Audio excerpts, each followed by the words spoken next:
یا کسی کے نہ کہنے پر نہیں بناتے ہیں، ہم پالیسی خود بناتے ہیں.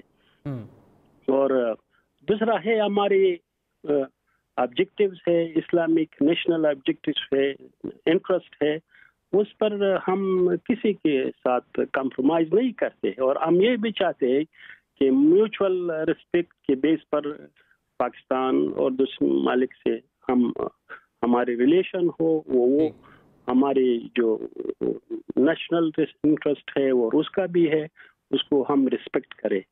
ٹھیک، تو یہ ہے ہماری پالیسی. ٹھیک. اچھا سہیل شاہین صاحب، بڑی تفصیل سے آپ نے اپنی پالیسی کا ذکر کیا. پاکستان ہمیشہ سے یہ چاہتا رہا ہے کہ افغانستان میں امن آئے. ابھی بھی جس طرف چیزیں جا رہی ہیں، پاکستان اپنا ایک بڑا مثبت کردار ادا اس میں کرنا چاہتا ہے. آپ کیا سمجھتے ہیں کہ کیا افغانستان میں امن عمل کے لیے پاکستان وہاں پہ بہتری کے لیے کردار ادا کر سکتا ہے؟ آپ اس کو ویلکم کریں گے؟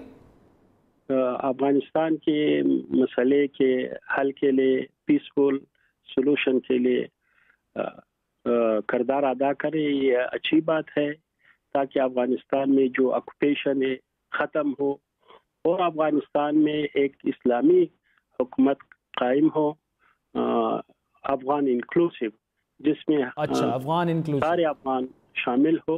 ٹھیک. تو یہ پالیسی ہے، اور اس کے لیے ایک مقصد کے لیے اگر پاکستان یا دوسرے ملک ہیلپ کرے، اس میں ہاتھ بٹائے، ہم یہ اچھی بات ہے، ہم اس کو ویلکم کرتے ہیں. سہیل شاہین صاحب بہت بہت شکریہ. ناظرین، سہیل شاہین صاحب جو ہیں یہ دوحہ میں جو طالبان کا سیاسی دفتر ہے ان کے ترجمان تھے. بڑی انہوں نے تفصیلی گفتگو کی. یہ کہا بڑے واضح الفاظ میں کہ اگر عمران خان دعوت ایکسٹینڈ کرتے ہیں، چاہتے ہیں کہ افغان طالبان ان سے ملیں، تو ہم بالکل اس کو ایکسیپٹ کریں گے. اور پاکستان جو ایک مثبت کردار ادا کرنا چاہتا ہے افغان پیس پروسیس میں، اس کو بھی انہوں نے ویلکم کیا. بڑی ایک دوسری اہم بات انہوں نے یہ بھی کہی کہ افغانستان میں افغان طالبان چاہتے ہیں کہ افغان انکلوسیو، یعنی تمام جتنے بھی افغان ہیں ان پر مشتمل ایک حکومت جو ہے وہ امریکہ کے وڈرال کے بعد آئے. اسی تمام ایشو کو آگے لے کے چلتے ہیں. طاہر خان صاحب سینئر جرنلسٹ ہیں. طاہر خان صاحب، عمران خان کے دورہ امریکہ میں زیادہ تر فوکس افغانستان پر ہی رہا، جو پاکستان کردار وہاں پر کر سکتا ہے. اب عمران خان صاحب نے جو بات کہی کہ افغان طالبان سے وہ ملیں گے، آج ابھی افغان طالبان سے آپ نے بھی کل اس پر ان سے بات کی تھی، آپ سے بھی انہوں نے یہی کہا کہ جی ہم ویلکم کرتے ہیں اور دعوت ملی تو ہم آئیں گے. کتنی اہم پیش رفت ہے یہ؟ میری نظر میں اہم یہ پیش رفت اس لیے ہے کہ پاکستان کا جو رول سامنے آئے گا، بیسیکلی اب امکان ہے کہ جو ریزیوم ہوں گے مذاکرات ابھی چند دنوں میں قطر میں، تو ممکن ہے، بہت زیادہ امکانات ہے کہ جو کچھ نکات رہ گئے ہیں اس پہ کوئی مفاہمت ہو جائے. تو جو اصل چیز آئے گی وہ ہے امپلیمنٹیشن کی، کس طریقے سے جو بھی ڈیل ہوگی وہ جو سٹیج آئے گا اس میں پاکستان کا رول بہت اہم ہے. کیونکہ 1993 میں جب یہاں پر اسلام آباد ایکارڈ ہوا اور اسی سے پہلے پشاور میں ہوا، وہ امپلیمنٹ نہیں ہوئے تھے.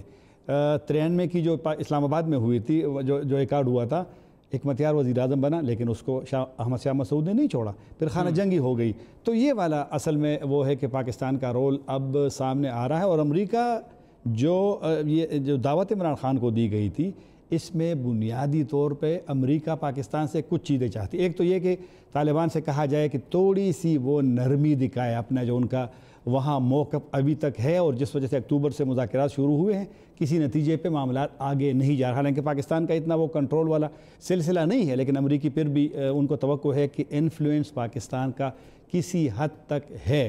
تو یہ والا نقطہ تھا کہ پاکستان اپنا کردار ادا کرے، پاکستان طالبان کو انکرج کرے. اچھا طاہر خان صاحب، اس میں دیکھیں ایک دوسری چیز ہے، آپ کے بقول بڑی اہم یہ ڈیولپمنٹ ہے، لیکن اس سال فروری میں بھی وزیراعظم عمران خان افغان طالبان سے ملنا چاہتے تھے، پھر افغان طالبان یہاں پر آئے، فروری کی میں بات کر رہا ہوں، آنے والے تھے، لیکن دونوں چاہتے تھے ملاقات ہو، لیکن یہ ملاقات کچھ مسائل کی وجہ سے نہیں ہو سکی. اب آپ کیا سمجھ رہے ہیں کہ کیا ابھی بھی کچھ ایسی رکاوٹیں ہیں جو، یا یہ ملاقات اب حالات ایسے ہیں کہ ہو جائے گی؟ مسئلہ سب سے ایک جو اہم مسئلہ ہے وہ یہ ہے کہ امریکیوں نے بھی افغان حکومت کو ان مذاکرات سے باہر رکھا ہے، اور جب طالبان نے اعلان کیا کہ وہ اسلام آباد جائیں گے تو وہ جو ایک آئسولیشن والی وہاں پہ کنسرن ہے، ایک خدشات ہے، تو وہ بڑھ گئے تھے کہ اب طالبان امریکہ کے ساتھ بھی براہ راست مذاکرات کر رہے ہیں، افغان حکومت کے ساتھ نہیں کر رہے، پاکستان جا رہے۔ اس وقت طالبان پہ پابندیاں بھی تھیں، پھر اور انہوں نے یونائٹڈ نیشن کو اپروچ کیا کہ ان پہ پابندیاں ہیں، یہ ٹریول نہیں کر سکتے۔ بعد میں تو یونائٹڈ نیشن نے 9 مہینے کے لیے جو 14 طالبان کے جو مذاکراتی ٹیم ہے ان پہ پابندیاں ختم کی تھی۔ تو اس وقت افغان حکومت کو یہ خدشات تھے، لیکن جب اشرف غنی صاحب ابھی اسلام آباد آئے تھے، پاکستان آئے تھے، تو وزیر اعظم نے ان کو اعتماد میں لیا ہے، اور مطلب ہے کہ پاکستان جو رول کرے گا، بیسکلی عمران خان نے خود کہا، واشنگٹن میں کیا کہا، انہوں نے یہی کہا کہ ہم طالبان سے کہیں گے کہ آپ افغان حکومت کے ساتھ بیٹھ جائیں۔ تو یہی تو افغان حکومت بھی چاہتی ہے، یہی امریکہ بھی چاہتا ہے۔ اب دیکھنا ہے کہ طالبان کیا جواب دیتے ہیں، کیونکہ طالبان کی یہ پالیسی اسٹیٹڈ پالیسی ہے کہ وہ اس وقت تک نہیں بیٹھیں گے افغان حکومت کے ساتھ جب تک امریکی ایک ٹائم فریم کا اعلان نہ کرے افواج کے نکالنے کا، اور وہ سلسلہ شروع نہ ہو جائے۔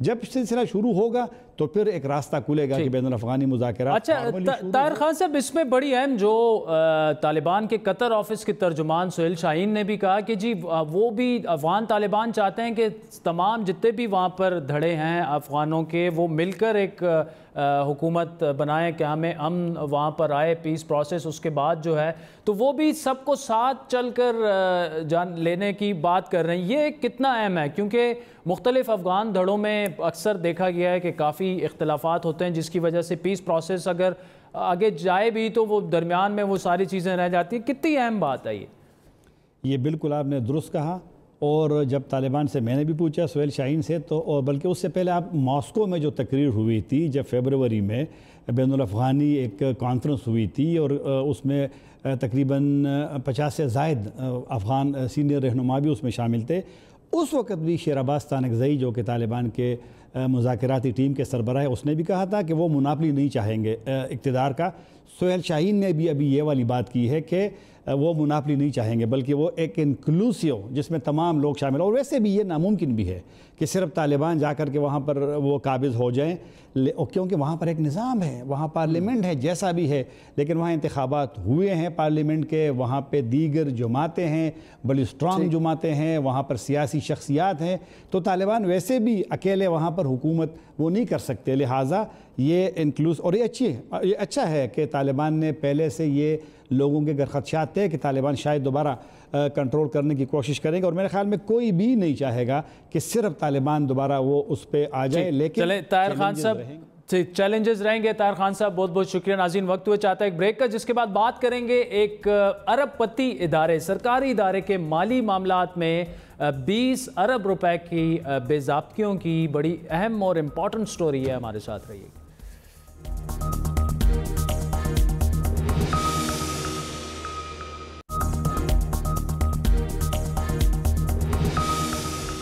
ویلکم بیک ناظرین۔ ایک ارب پتی ادارے کے مالی معاملات میں 20 ارب روپے کی بے ضابطگیاں پائی گئی ہیں، لیکن اصل خبر یہ ہے کہ 2 سال پہلے ہونے والی آڈٹ رپورٹ پر اب تک کوئی کارروائی نہیں ہو سکی۔ گزشتہ حکومت بھی خاموش رہی، موجودہ حکومت بھی ہاتھ پر ہاتھ دھرے بیٹھی ہے، جو اس لیے بھی حیران کن ہے کہ احتساب تحریک انصاف کی اولین ترجیح ہے، پہلا نعرہ ہے، لیکن اس معاملے میں پر جو ہے ایک پراسرار خاموشی دیکھی جا رہی ہے، جبکہ معاملہ اربوں کا ہے، اور اس سے کم مالی بے ضابطگیوں پر اپوزیشن کے اراکین پر نیب میں کیسز چل رہے ہیں۔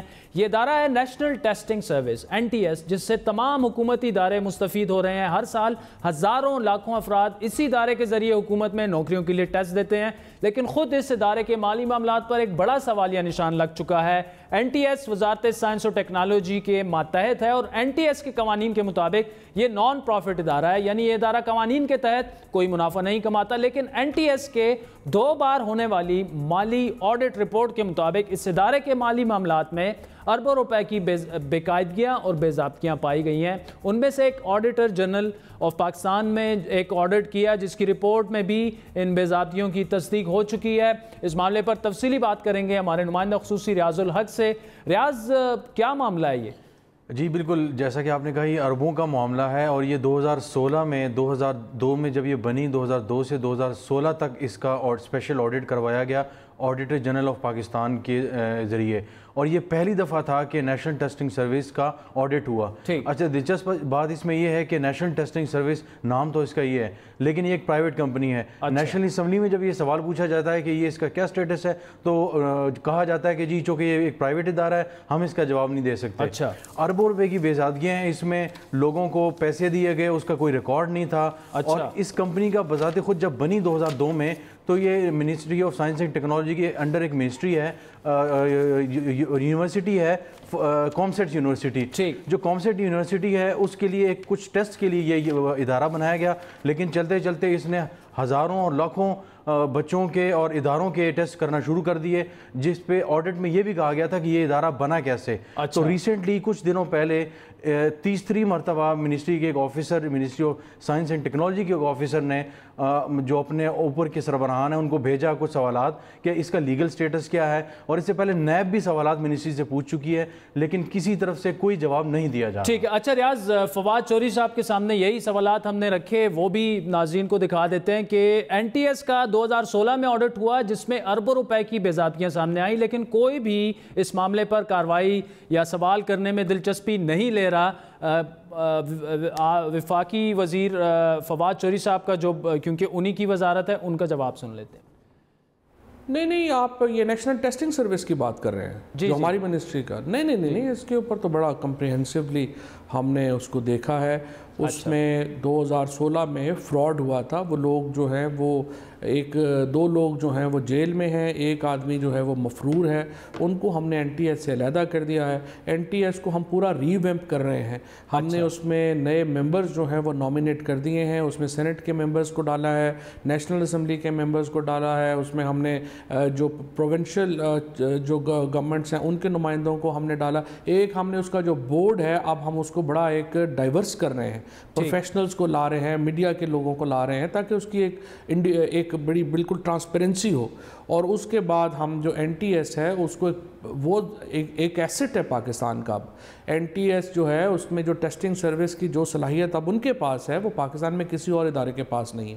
سو اس کو تو ہم نے بہت تگڑا کرنا ہے. اس میں جو ٹرانسپیرنسی کے ایشوز بالکل رہے ہیں ماضی میں, اور اس کو بھی بہت ہم نے زبردست انشاءاللہ ریویمپ کیا ہے پورے کا پورا. آپ کو یہ پوری منسٹری میں نے پوری اب ریویمپ کی ہے. اکتوبر میں آ کے آپ کو اس میں ایک اندازہ ہوگا کہ اس میں کتنے بڑے ریفارمز انشاءاللہ ہم لے کے آئیں گے. 2016 میں آڈٹ کی ہم نے ذکر کیا, اس پر ابھی تک عمل کیوں نہیں ہوا اس رپورٹ پر جو بے ضابطیاں ہوئی تھیں؟ اس پہ تو عمل ہوا نا, اس آڈٹ کی رپورٹ کے اوپر ہی تو نیب کے ریفرنس بنے ہیں, اور وہ جو لوگ ہیں جو ایک مفرور ہیں, 2 جیل میں ہیں, وہ اسی آڈٹ رپورٹ کے اوپر ہی تو ہیں. ٹھیک ہے, بہت بہت شکریہ فواد چوہدری صاحب. ریاض الحق, آپ نے فواد چوہدری صاحب کے آنسر سنے, اس پر عمل ہو چکا ہے, نیب کے ریفرنسز بن چکے ہیں. اچھا دلچسپ بات یہ ہے کہ اس سارے معاملے میں یہ اتنا چونکہ اربوں کا معاملہ ہے, اس میں فواد چوہدری صاحب کو بھی اندھیرے میں رکھا جا رہا ہے. اصل میں معاملہ یہ ہے کہ 1-2 لوگوں کو تو کیا گیا, اس کے جو 5-6 بڑے کردار ہیں, اور جو آڈٹ رپورٹ جو ہمارے پاس موجود ہے 51 صفحوں کی یہ رپورٹ ہے, اس میں جن کرداروں کے نام لیے گئے ہیں ان کردار وہ اس میں کئی کردار ایسے ہیں جو ابھی بھی یونیورسٹی کے اندر ہیں, اور جو بورڈ آف ڈائریکٹرز ہے اس میں بھی ہوتے ہیں یہ, اور این ٹی ایس کے فیصلوں میں باقاعدہ یہ شامل ہوتے ہیں. ان کے خلاف کسی قسم کا کوئی ایکشن نہیں لیا گیا. اس کے علاوہ جو اربوں روپے کے جو بے ضابطگیاں بتائی گئیں کہ یہ چیزیں ہیں کہ بہت سے لوگوں کو پیسے دیے گئے جو ایزی پیسہ کے تھرو دیے گئے, اور اس کے علاوہ بہت سی چیزیں کہ یہ بنی کیسے کمپنی, اس کے لوگ کیسے آئے, اس میں اس کے بارے میں کوئی بات نہیں ہو رہی. ان لوگوں کو بھی پکڑا نہیں جا رہا. تو فواد چوہدری صاحب کو بھی شاید اصل حقیقت نہیں بتائی جا رہی. میرا خیال ہے کہ شاید آنے والے دنوں میں مزید جب وہ اس چیز کو مزید کریدیں گے تو شاید اصل حقیقت پتہ چل جائے, لیکن پھر بھی اس کو چھپانے والے بہت ہیں, کیونکہ پچھلی 2 حکومتوں میں کئی وزراء اس کو چھپاتے رہے, اور اب بھی ظاہر ہے اس کو چھپانے کی کوشش کی جائے گی. ٹھیک ہے ریاض الحق, بہت بہت شکریہ. لیکن کم از کم فواد چوہدری صاحب جو کہ وفاقی وزیر سائنس اور ٹیکنالوجی ہیں, انہوں نے بڑے کھلے الفاظ میں یہ کہا کہ جی انہوں نے عمل بھی کیا اس رپورٹ پہ, آئندہ بھی کریں گے, اور اسی سیگمنٹ پہ ہم مزید کام کرتے رہیں گے. ناظرین, آج کے پروگرام پر آپ کے فیڈ بیک کے منتظر رہیں گے. ہمارا ٹویٹر ہینڈل ہے @بڑی بات. مجھے میری ٹیم سمیت اجازت دیجیے. خدا حافظ.